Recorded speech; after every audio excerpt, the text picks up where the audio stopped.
కవిం పురాణమనుశాసితారం అనోరణీయాంసమనుస్మరేద్యః సర్వస్య ధాతారమచింత్య రూపం ఆదిత్యవర్ణం తమసః పరస్తాత్. కవిం పురాణమనుశాసితారం అనోరణీయాంసమనుస్మరేద్య. అన్నీ తెలిసినవాడు, ఆది అంతము లేనివాడు, ఈ అనంత విశ్వాన్ని శాసించేవాడు, అణువు కంటే సూక్ష్మమైనవాడు, ఈ అనంత విశ్వానికి ఆధారభూతమైనవాడు, మనసులో కాని బుద్ధితో కాని తెలియని రూపము కలవాడు, సూర్యునితో సమానమైన ప్రకాశము కలవాడు, మానవులలో అజ్ఞానమనే అంధకారానికి అవతల నుంచి ఉండేవాడు, అంటే జ్ఞానస్వరూపుడు అయిన పరమాత్మను అంత్యకాలంలో స్మరించాలి. సాధకుడు సాధన చేయాలంటే ఆ పరమాత్మ స్వరూప స్వభావము లక్షణము తెలిసి ఉండాలి కదా. అందుకే మొట్టమొదట పరమాత్మ స్వరూపం గురించి వివరిస్తున్నాడు. కవి అన్నీ తెలిసినవాడు, సర్వజ్ఞుడు. పురాణం చాలా సనాతనుడు, ఎంతో కాలం నుండి ఉన్ననాడు, ఆది అంతములు లేనివాడు. అనుశాసితారం అందరినీ శాసించగలిగిన శక్తి కలవాడు, అందరినీ నియమించేవాడు. అణువు కంటే అనీయం పరమాణువు కంటే సూక్ష్మమైన వాడు. సర్వస్వ సమస్త విశ్వమునకు ధాతారం ఆధారభూతమైన వాడు. అచింత్య రూపం మనసుకు బుద్ధికి ఆలోచనలకు అందనివాడు. ఆదిత్యవర్ణం సూర్యకాంతితో సమానమైన వాడు. తమసహ అంధకారమునకు అంటే మనసులో ఉన్న అజ్ఞానమనే చీకటికి. పరస్తాత్ అవతల ఉండేవాడు, చీకటిని మించినవాడు. పురుషం విరాట స్వరూపుడు, సహస్రీ శీర్ష పురుష. ఇంతకు ముందు శ్లోకంలో క్లుప్తంగా చెప్పిన విషయాన్ని ఇక్కడ వివరించాడు. ఈ శ్లోకంలో పరమాత్మ ఎవరు, అతని స్వరూపము ఎట్టిది అనే విషయాన్ని తెలిపాడు. పరమాత్మ ఎవరో ఎలా ఉంటాడో తెలిస్తేనే కదా ఆయనను స్మరిస్తాము. పరమాత్మ స్వరూపమైన స్వభావము మహిమ తెలియనిది ఆయనను ఆరాధించలేము కదా. ఆయన కవి అంటే అన్నీ తెలిసినవాడు, సర్వజ్ఞుడు. ఆయనకు తెలియనిది అంటూ లేదు, ఆయనకు తెలుసుకోవలసినది అంటూ ఇంకా ఏమీ మిగలదు. అటువంటి వారిని కవి అంటారు, కానీ మన కవులు కాదు. పురాణ పురుషుడు వయస్సులో పెద్దవాడు అని కాదు, అంటే ఆది అంతములు లేనివాడు.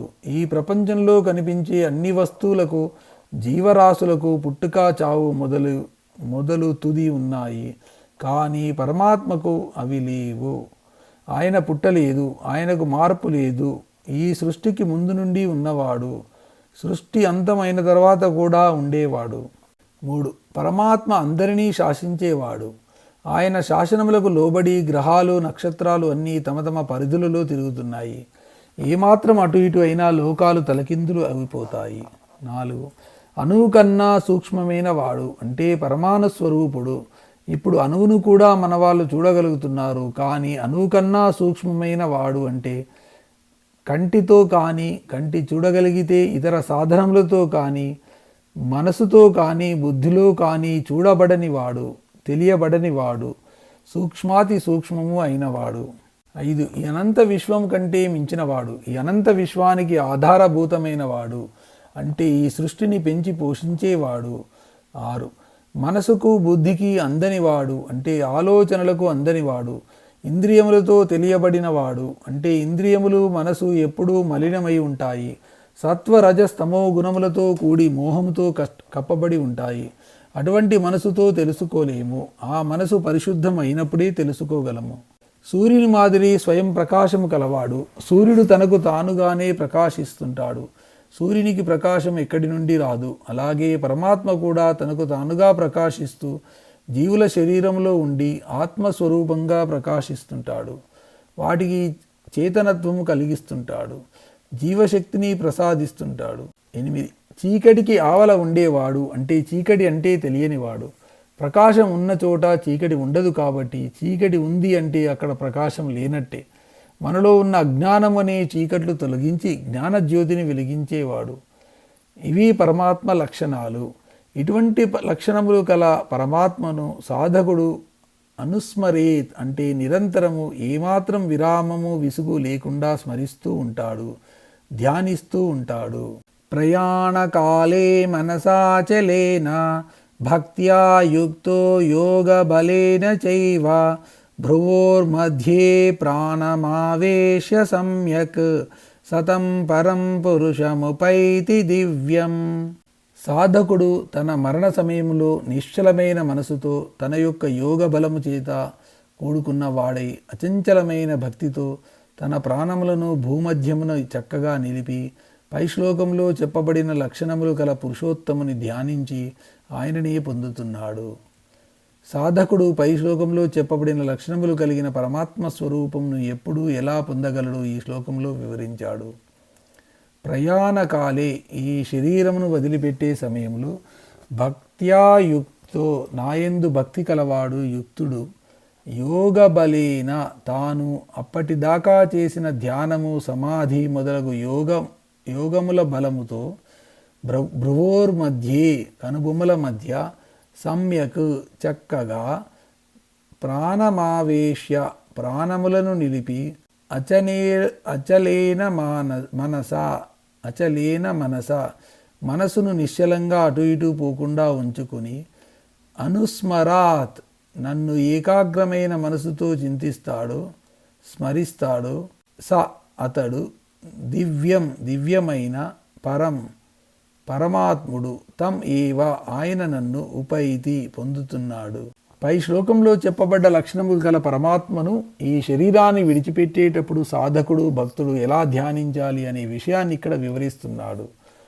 మనం జీవితకాలంలో ఒక చోట నుండి మరొక చోటికి ఈ శరీరంతో ప్రయాణం చేస్తుంటాము, విదేశాలకు కూడా వెళుతుంటాము, కానీ మరలా వస్తుంటాము. ఎందుకంటే మన వీసా కాలం తీరిపోగానే అక్కడి నుండి వాళ్ళు తరిమేస్తారు.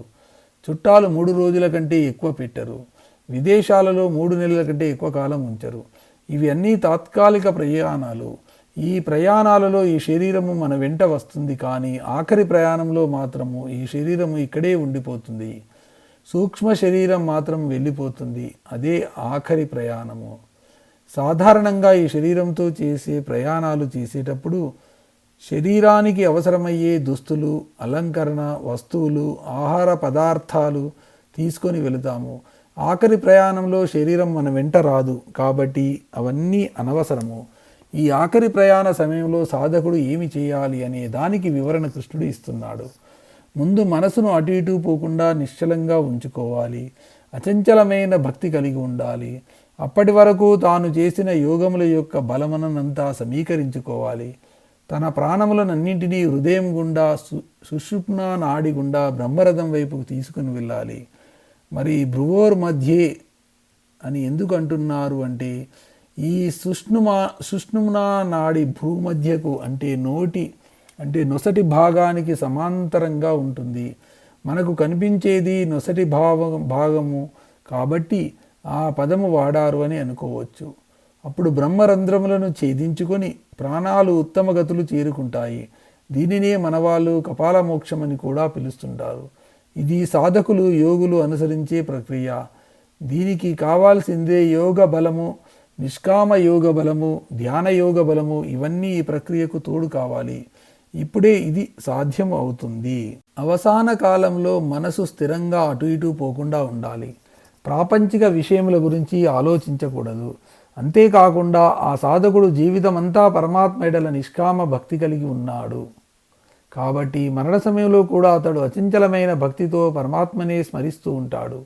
ఆఖరి ప్రయాణానికి కావలసిందల్లా ఏకాగ్రమైన మనస్సు, అచంచలమైన భక్తి, యోగ బలము, పరమాత్మ స్మరణ. కాబట్టి ఆఖరు ప్రయాణంలో ప్రాపంచిక విషయములకు ప్రాధాన్యత ఇవ్వకుండా కేవలం భగవంతుని చింతనతో గడిపితే మరుజన్మ మంచిది దొరుకుతుంది. ఆఖరు ప్రయాణ సమయంలో కష్టం కాబట్టి జీవితమంతా భగవంతుని ధ్యానిస్తూ ఉంటే ఆఖరు క్షణాలలో కూడా అదే భావనలో ఉండే అవకాశం ఉంది. మీకు సుషుమ్నా నాడి బ్రహ్మరంధ్రము, భూమధ్యము, ఆజ్ఞాచక్రం అనే మాటలు వచ్చాయి. ఈ సుషుమ్నా నాడి, ఆజ్ఞాచక్రము, భూమధ్యము సమాంతరంగా ఉంటాయి.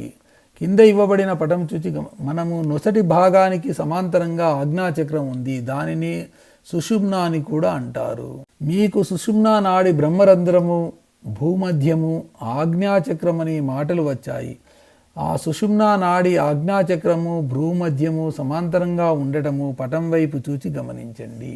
యదక్షరం వేద విదో వదంతి విశంతి యద్యతయో వీతరాగాః యదిచ్ఛంతో బ్రహ్మచర్యం చరంతి తత్తే పదం సంగ్రహేణ ప్రవక్ష్యే. వేదాధ్యయనము చేసిన వారు దేనిని అయితే నాశము లేనిదిగా తెలుసుకుంటున్నారో, రాగద్వేషములను వదిలిపెట్టిన వారు, బాగా యోగాభ్యాసము చేసిన వారు ఏ పరమపదమును చేరుకుంటారో, చక్కగా బ్రహ్మచర్యమును అవలంబించిన వారు, అంటే బ్రహ్మయందే తమ మనసును నిలిపిన వారు దేనిని చేరుకోవాలని నిరంతరం కోరుకుంటూ ఉంటారో ఆ పరమపదం గురించి ఇప్పుడు నీకు సంగ్రహంగా అంటే క్లుప్తంగా తెలియజేస్తాను, శ్రద్ధగా విను. ఇక్కడ 3 పనులు, వాటి ఫలితముల గురించి చెప్పాడు శ్రీకృష్ణుడు. వేదాధ్యయనము చేస్తే ఆత్మజ్ఞానము కలుగుతుంది. ఆత్మ పరమాత్మ అది అంతము లేనిదిగాను నాశనము లేనిదిగాను తెలుసుకుంటారు. రెండవది, రాగద్వేషములు వదిలిపెట్టిన వారు పరమాత్మను చేరుకుంటారు. మూడవది, నిరంతరం బ్రహ్మలో చరించేవారు ఎల్లప్పుడూ పరమాత్మను చేరుకోవాలని కోరుకుంటారు. ఆ పరమపదము గురించి సంగ్రహంగా తెలియజేస్తాను అని అంటున్నాడు కృష్ణుడు. దాదాపుగా ఇదే శ్లోకంలో కఠోపనిషత్తులో ఉంది. దానిని ఇక్కడ వివరిస్తున్నారు వ్యాసుల వారు. అందుకే గీతను ఉపనిషత్ సారము అని అంటారు. ఆ శ్లోకం ఇప్పుడు చదువుదాము. సర్వవేదా యత్పదమామనంతి తపాంసి సర్వాణి చయద్వదంతి యగిచ్చంతో బ్రహ్మచర్యం చరంతి తత్తే పదం సంగ్రహేణ బ్రవీమి ఓమిత్యేతత్. కఠోపనిషత్తు 2వ వల్లి 15వ శ్లోకం ఇది. అన్ని వేదములు ఏ పదము గురించి ఉపదేశిస్తున్నాయో, తపస్సు చేసేవారు దేని గురించి చెబుతుంటారో, దేని కొరకు సాధకులు బ్రహ్మచర్యం పాటిస్తుంటారో, ఓం అనే ఆ పదం గురించి నీకు సంగ్రహంగా వివరిస్తాను. పరమపదము అంటే ఏమిటి, దాని గురించి ఇక్కడ చెప్పబోతున్నాడు కృష్ణుడు. ఈ పరమపదాన్ని వేదమును చదువుకున్న వాళ్ళు నాశనము లేనిదిగా తెలుసుకుంటారు. ఇక్కడకు వెళ్ళాలంటే కోరికలు ఉండకూడదు, రాగద్వేషములు ఉండకూడదు, సుఖ దుఃఖములు మొదలగు ద్వంద్వములకు దూరంగా ఉండాలి. ఆ పరమపదము పొందడానికి ఎంతోమంది బ్రహ్మచర్యము అంటే బ్రహ్మను అనుష్ఠానము చేస్తుంటారు. బ్రహ్మపదము గురించి ఎంత చెప్పినా ఇంకా మిగిలే ఉంటుంది. మోక్షము కొరకు ప్రయత్నం చేసేవారు ఈ బ్రహ్మపదం గురించి తెలుసుకుంటూ ఉంటారు. దాని లక్షణాలు కృష్ణుడు ఇక్కడ చెబుతున్నాడు. వేదములు అధ్యయనం చేసిన వారు ఈ బ్రహ్మపదమును నాశరహితంగా వర్ణించారు. బాహ్య ప్రపంచంలోని అన్ని పదార్థాలు ఎప్పుడో ఒకప్పుడు నాశనం అయ్యేవి, అంటే మార్పు చెందేవి. నాశనం లేనిది, మార్పు లేనిది, ఎల్లప్పుడూ నిలిచి ఉండేది పరమాత్మతత్వము ఒకటే. దానిని బ్రహ్మపదము అని అంటారు. ఈ బ్రహ్మపదముల గురించి తెలుసుకుంటే ఇంకా తెలుసుకోవాల్సింది అంటూ ఏమీ మిగలదు. ఇక్కడ అనంతమైన సుఖము, శాంతి లభిస్తాయి. ఈ బ్రహ్మతత్వమే ఓం అనే ప్రణవము. అందుకే ఇది అక్షరాభ్యాసంలో ఓంతో మొదలుపెట్టే వాళ్ళు ఓం గురించి బాల్యంతోనే పరిచయం చేసేవాళ్ళు. ఎందుకంటే ఓం అనేది అక్షరము, నాశము లేనిది, ఓంకారమే పరబ్రహ్మము. ఇప్పుడు అక్షరాభ్యాస సమయంలో ఏబిసిడీలు రాయిస్తున్నారు. ఏబిసిడీలు వస్తే అన్నీ వచ్చినట్టే అనే భావన. ఎంసెట్లో కానీ ఇతర ఆబ్జెక్టివ్ టెస్టులు రాయాలంటే ఏబిసిడీలు వస్తే చాలు కదా, ఏదో ఒకటి కరెక్ట్ అవుతుంది. కానీ ఇంతకు ముందు అక్షరాభ్యాసంలో ఉపాధ్యాయుడు బాలుని ఒడిలో కూర్చోబెట్టుకుని బాలుడు చేయి పట్టుకొని ఓం నమః శివాయ సిద్ధం నమః అని 3 పంక్తులతో రాయించేవారు. ఈ మాటలలో ఓంకారంతో పాటు గుణింతము, ద్విత్వము, పూర్ణానుస్కారము, విసర్గ మధ్య ఉన్న తేడా ఇవన్నీ కూడా బాలుడికి పరిచయం చేసినట్లు అవుతుంది. మరి అటువంటి బ్రహ్మపదను చేరుకోవాలంటే ఎలాగా? ముందు రాగద్వేషములు, సుఖదుఖాలు, కామక్రోధములు వదిలిపెట్టాలి. అప్పుడే బ్రహ్మపదము ప్రవేశించడానికి పాస్పోర్టు లభిస్తుంది. కాబట్టి కోరికలు ఉన్నవారు, రాగద్వేషములు ఉన్నవారికి బ్రహ్మపదంలోనికి ప్రవేశం లేదు. చాలామంది నాకు ఇంతకుముందు మోక్షం రాలేదు, ఇప్పుడు రాలేదు అని అనుకుంటారు. కానీ వారిలో ఉన్న రాగద్వేషముల సంగతి వారికి తెలియదు. దాని తర్వాత బ్రహ్మపదను పొందడానికి నిరంతర ప్రయత్నము, అభ్యాసము చేయాలి. మనసును, ఇంద్రియములను అదుపులో పెట్టుకోవాలి. ధ్యానం చేయాలి. సోమరితనమునకు పనికిరాదు, అలసత్వం పనికిరాదు. తర్వాతది బ్రహ్మచర్యము. అంటే మనకు విపరీత అర్థాలు వస్తాయి. బ్రహ్మచర్యం అంటే స్త్రీల సంపర్కమే కాదు, మనసుతో కానీ, వాక్కుతో కానీ, శరీరముతో కానీ ప్రాపంచిక విషయములతో సంపర్కము మొదలుపెట్టకూడదు. ఎల్లప్పుడూ తన మనసును ఆత్మయందు లగ్నం చేయాలి. ఇతర విషయముల గురించి ఆలోచించకూడదు. ఎల్లప్పుడూ నిష్ఠతో, నియమంతో వేదాధ్యయనము, శాస్త్ర అధ్యయనము చేయాలి. గురువుల వద్ద శ్రద్ధగా విద్య నేర్చుకోవాలి. ఈ సమయంలో వేరే ఆలోచన ఉండకూడదు. అదే బ్రహ్మచర్యము అంటే. కానీ పెళ్లి చేసుకోనంత మాత్రాన్ని ఎవరూ బ్రహ్మచారి కాలేడు. ఈ వీడియో మీకు నచ్చినట్టయితే లైక్ చేయండి, కామెంట్ చేయండి, సబ్స్క్రైబ్ చేయండి. నోటిఫికేషన్ల కోసం పక్కనే ఉన్న బెల్ ఐకాన్ క్లిక్ చేయండి. మీ ప్రోత్సాహము మాకు కొత్త ఉత్సాహాన్ని ఇస్తుంది. అందుకే చిన్న కామెంట్ చేసి మమ్మల్ని ప్రోత్సహించాలని కోరుతున్నాను. Thank you.